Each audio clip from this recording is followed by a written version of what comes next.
जहां हम दुनिया के खत्म होने को लेकर अलग अलग कयास लगाया करते हैं, वहां प्रकृति की गोद में तो ऐसी घटनाएं पहले से ही दफन हो चुकी है। हम आज भविष्य की चिंता में डूबे रहते हैं, पर यहाँ तो भूतकाल पहले से ही डूब चुका है। हम आज बात कर रहे हैं सिंधु घाटी सभ्यता की, या आप इसको सरस्वती घाटी सभ्यता भी कह सकते हैं। क्या हड़प्पा सभ्यता की भाषा प्राचीन द्राविडियन भाषा थी? क्या इसकी राइटिंग को साइंटिस्ट और आर्कियोलॉजिस्ट पहचान चुके हैं?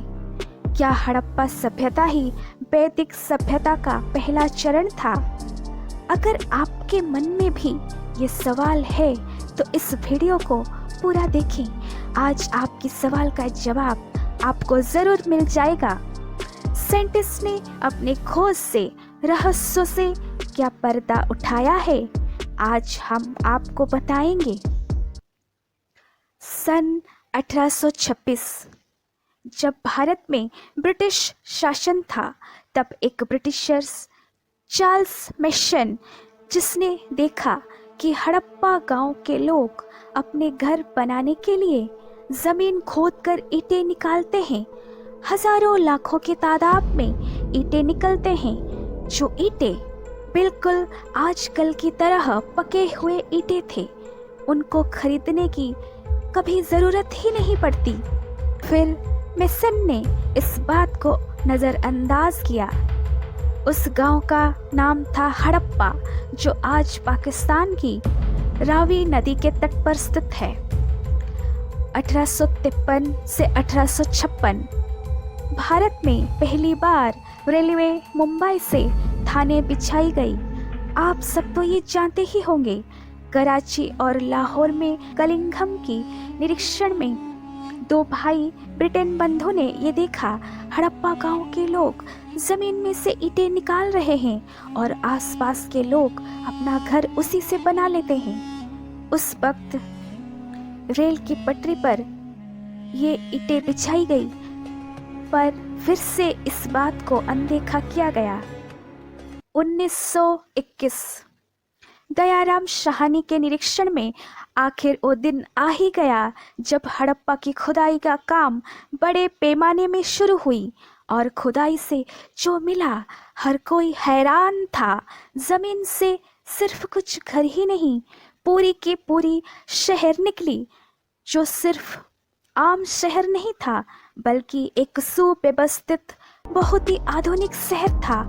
ठीक एक साल बाद 1922 को R.D. बनर्जी की निरीक्षण में फिर कुछ ही दूरी से और एक पुरातात्विक खोज मिली, जिसका नाम था मोहेंजोदारो। पुरातात्विक निशानी है प्राप्त हो रही है। हम क्या कह सकते हैं कि हमारी जो सभ्यता थी, जो ये अपना कि हम कह रहे हैं कि हड़प्पन के टाइम के थे या उससे पहले के थे इतने विकसित, तो टाइम के लिहाज से अगर हम देखें, आप लोगों का कैलकुलेशन यानी हालांकि बदलता रहता है, आप लोग कह रहे थे, क्या कह सकते हैं कि हड़प्पन के और कितने पहले के होंगे? 5000 7000? हड़प्पन का समय ही जो है मैच्योर फेज 2500-600 मानते हैं। तो उस मैच्योर फेज को आने में, जैसे आज आपने लेयर देखी, तमाम लेयर की 2500 का जो जिसमें हमें स्टैंडर्डाइजेशन और बाकी जो कैरेक्टरिस्टिक फीचर है वो जो हमें प्राप्त होते हैं, उसके पहले भी काफ़ी गहरी लेयर है, यानी वो हज़ारों साल तक लोग रह रहे थे यहीं पे। उसके बाद में जाकर के वो स्टैंडर्डाइजेशन, वो मैच्योरिटी इस सभ्यता में आई है। तो अगर समय की देखा जाए तो इसकी जो अभी तो चल रही है उत्खनन, इसके जो पुराने डेट आए हैं वो 5000 BC के आए हैं। तो वही डेट बाकी हड़प्पन साइट्स के जनरली वही है, 5000, 6000, 7000 और उसके ऊपर जो है हमारा, मतलब 6-7 हज़ार हम कह सकते हैं, जो यहाँ पे 7-6 BC। सिंधु घाटी की सभ्यता की सीमा अब तक उत्तर में जम्मू कश्मीर की मांडा से लेकर दक्षिण में महाराष्ट्र की दैमाबाद और पूर्व में यूपी की आलमगीरपुर से लेकर पश्चिम में बलूचिस्तान की सुतका गेंदौर तक फैली हुई है। इस खोज को अपने सही अंजाम तक पहुंचाया R.D. बनर्जी ने। नाम दिया गया हड़प्पा सभ्यता। फिर ये सिंधु नदी के किनारे बसा मिला तो इसको सिंधु घाटी सभ्यता का नाम मिला। फिर पता चला कि ऋग्वेद में एक नदी का वर्णन है जिसका नाम सरस्वती नदी थी। उसकी अवस्थिति भी वही थी। पुराणों में वर्णन है कि सरस्वती नदी एक बड़ी गर्जन करके बहने वाली नदी थी जो अब सूख चुकी है। पर उसका प्रमाण मिल चुका है। फिर इसका नाम पड़ा सरस्वती घाटी सभ्यता। ऋग्वेद में सरस्वती नदी का वर्णन कई बार किया गया है। कहा जाता है वेद व्यास जी ने सरस्वती नदी को श्राप दिया था कि वो एक दिन पूरी तरीके से सूख जाएगी। अब की घर घर नदी को ही तब की सरस्वती नदी कहा जाता है। सिंधु घाटी सभ्यता का प्रमाण भारत में सबसे ज़्यादा गुजरात में मिला। महाराष्ट्र, हरियाणा, जम्मू कश्मीर कई राज्य से करीब 925 स्थल मिले हैं। इस पूरी सभ्यता की लंबाई महज 1600 प्लस 1400 किलोमीटर और चौड़ाई 1300 किलोमीटर तक फैली हुई है, जिनमें प्रमुख शहर है हड़प्पा, धोलावीरा, मोहेंजोदारो, लोथल, राखीगढ़ी और सिनोली। अब चलिए जानते हैं इस सभ्यता को इतना बेहतर उन्नत सभ्यता क्यों कहा जाता है।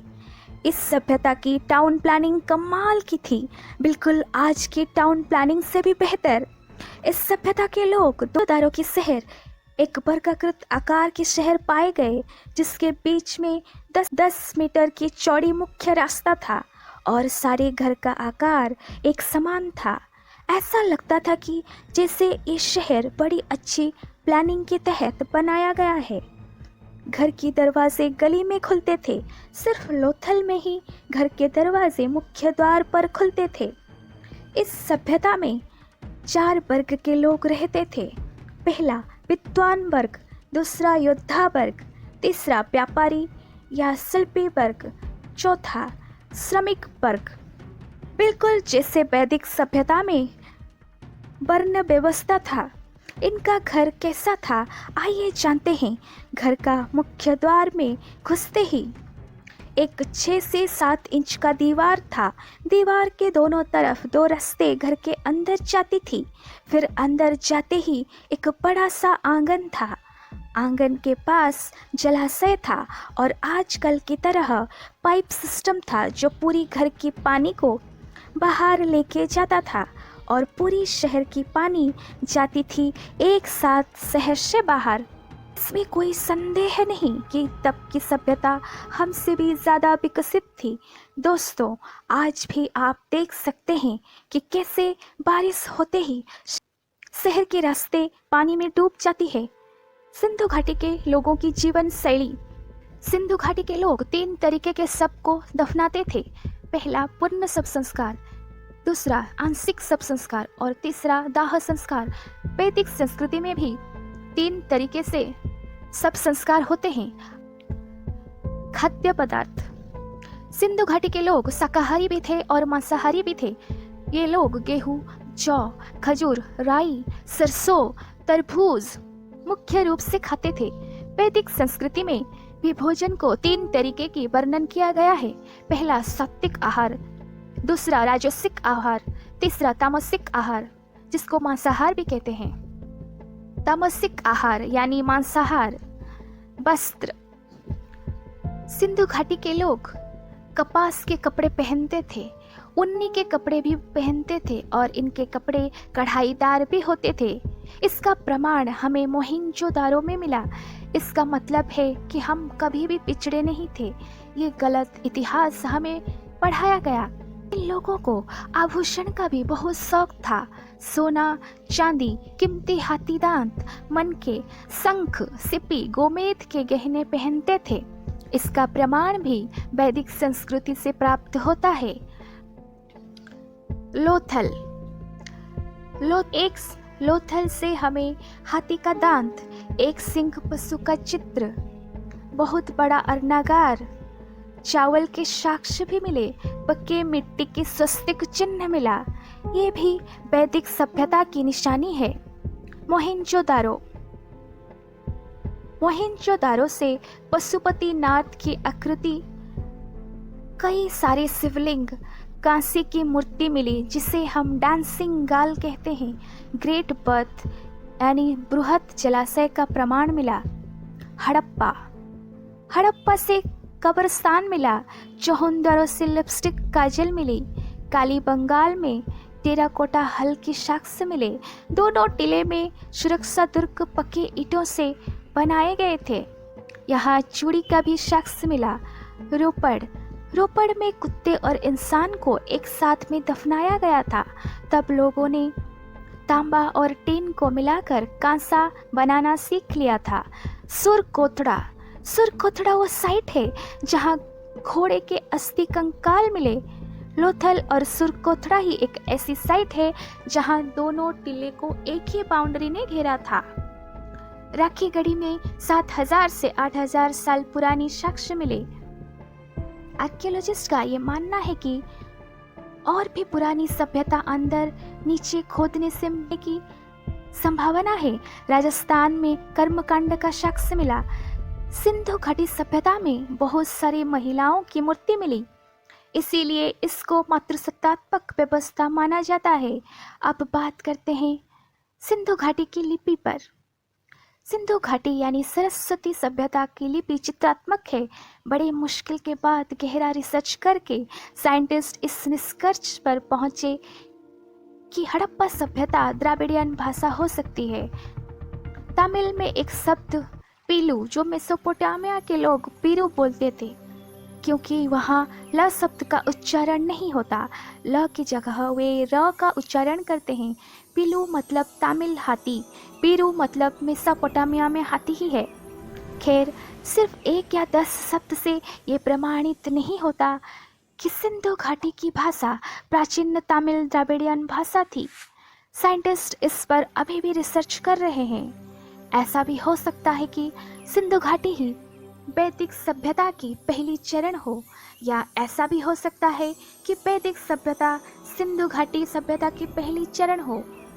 अब तक की खोज की तथ्य हमने आपके सामने प्रस्तुत किया। चली आ रही है कि हमारा यहाँ आर्यंस बाहर से आए थे, और जो आपको डीएनए और जो सबूत मिल रहे हैं उसमें क्या लगता है कि ये थ्योरी बदल रही है? जो तथ्य मिल रहे हैं थ्योरी बदल नहीं रही है, खत्म हो गई है, क्योंकि उन थ्योरी का अब कोई महत्व नहीं है, क्योंकि इतने साइट एक्सकेवेट हो चुके हैं अक्रॉस द सब कॉन्टिनेंट, लेकिन कोई किसी भी साइट पे हमें ये नहीं मिल रहा है कि किसी तरह का इन्वेजन हुआ है या किसी तरह का एविडेंस नहीं है। दूसरा, जो कुछ जिसके बेस पे थ्योरी बनाई गई थी उस बेस का कोई मूलभूत आधार नहीं था। ये आधार था कि समय चैरियट नहीं मिल रहे हैं। अब हम टॉय कार्ट मिल रहा है, वो डिनोट करता है कि हमारे यहाँ चैरियट भी थे, हमारे यहाँ वेपन्स भी थे, हमारे यहाँ बहुत सारे साइट्स पे यहाँ हॉर्स के बोन और उसके एविडेंसेस भी मिल रहे हैं। तो ये थ्योरी जिस समय प्रपोज की गई थी वो बहुत इनिशियल स्टेज में प्रपोज की।